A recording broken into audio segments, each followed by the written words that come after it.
बिस्मिल्लाहिर्रहमानिर्रहीम अस्सलाम वालेकुम। आप देख रहे हैं दास्तान स्टूडियो और मैं हूं असद सुबहानी।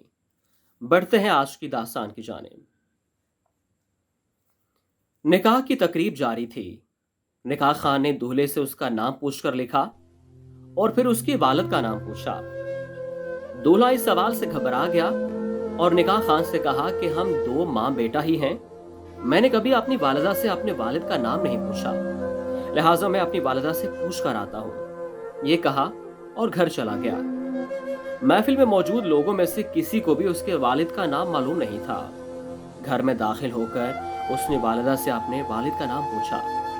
वालिदा घबरा गई और गुमसुम खामोश हो गई। दूल्हे ने कई बार अपनी वालिदा से पूछा और आखिरकार शदीद तैश में आ गया और गुस्से में अपनी माँ से न जाने क्या ओल फोल बकता रहा। घर में जमा तमाम औरतें भी खामोशी से माँ बेटे का मुकालमा सुनती रहीं और हैरान थीं कि आज तक ये सवाल करने का ख्याल हमें क्यों नहीं आया, जबकि माँ बेटे की जिंदगी इसी मोहल्ले में गुजरी है। ये छोटा सा था जब से हम इन दोनों को अपनी गली में इसी मकान में देख रहे हैं। उस औरत ने शायद अपने बच्चे को स्कूल भी इसीलिए दाखिल नहीं करवाया था कि उसके बाप का नाम तो जानती नहीं है। अचानक उसने अपनी माँ से कहा कि अगर आप मुझे मेरे बाप का नाम नहीं बता सकती तो इस शर्मिंदगी की जिंदगी से बेहतर है मैं खुदकुशी कर लूं। जैसे ही माँ ने बेटे के अल्फाज सुने तो तड़प उठी और भागकर उसे रोका और कहा, मेरी बात सुन लो, फिर जो जी में आए कर लेना। चंद औरतें आगे बढ़ीं और जबान को अपने से इकदाम से रोक लिया कि पहले माँ की बात तो सुन लो। पूरे घर में खामोशी तारी थी। सभी उस औरत के लब हिलने के मुंतजिर थे कि वो गोया हुई। पाकिस्तान बनने के बाद हमारे वालिद, चचा, भाइयों और खानदान के तमाम मर्दों औरत हिजरत करके पाकिस्तान के लिए सफर कर रहे थे कि रास्ते में किसी जगह हमारे काफिले पर हिंदू बलदाइयों ने हमला कर दिया। हमारे मर्द जान तोड़कर लड़े, लेकिन उनकी तादाद और असलहे की वजह से हमारी हिफाजत ना कर सके और सब शहीद हो गए। लड़ाई के दौरान मेरे वालिद ने रात के अंधेरे का फायदा उठाकर हम औरतों को निकालना चाहा, लेकिन मेरे अलावा किसी को भी बचाने में कामयाब न हो सके। मेरे खानदान की बाकी औरतों का क्या हाल हुआ मैं नहीं जानती।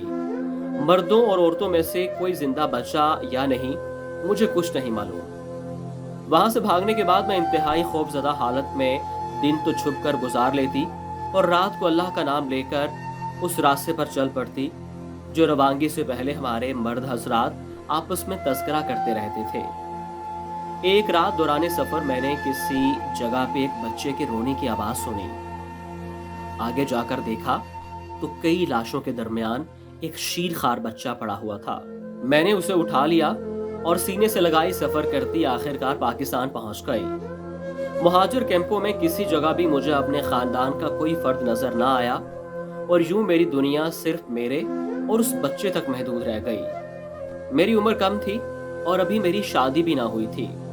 अपनी बाकी जिंदगी मैंने इस बच्चे की खातिर तन्हा गुजार दी और आज वो बच्चा मेरे सामने खड़ा है। अब बताओ, रात के अंधेरे में लाशों के दरमियान से उठाए गए बच्चे के वालिद का नाम मुझे कौन बताता। माँ की बात मुकम्मल होने तक हर आंख अश्कबार थी और वो बेटा जो कुछ देर पहले माँ को जली कड़ी सुना रहा था हैरत का पहाड़ बना खड़ा था। फिर शर्मिंदगी के साथ आगे बढ़ा और उस औरत के एहसानात का बोझ उठाए उसके कदमों में गिर गया। जिस भाई ने यह वाकया सुनाया था उनका दावा था कि वो इस तकरीब में मौजूद थे और इसके ऐनी शाहिद हैं। आज हमारी नौजवान नस्ल आज़ादी की जो खुशियां मनाती है वो उन्हीं कुर्बानियों की मरहून मिन्नत है। अल्लाह करीम हमें तहरीक पाकिस्तान में कुर्बान होने वाली उन लाखों कुर्बानियों और पाकिस्तान की कदर करने की तौफीक अता फरमाए। आमीन।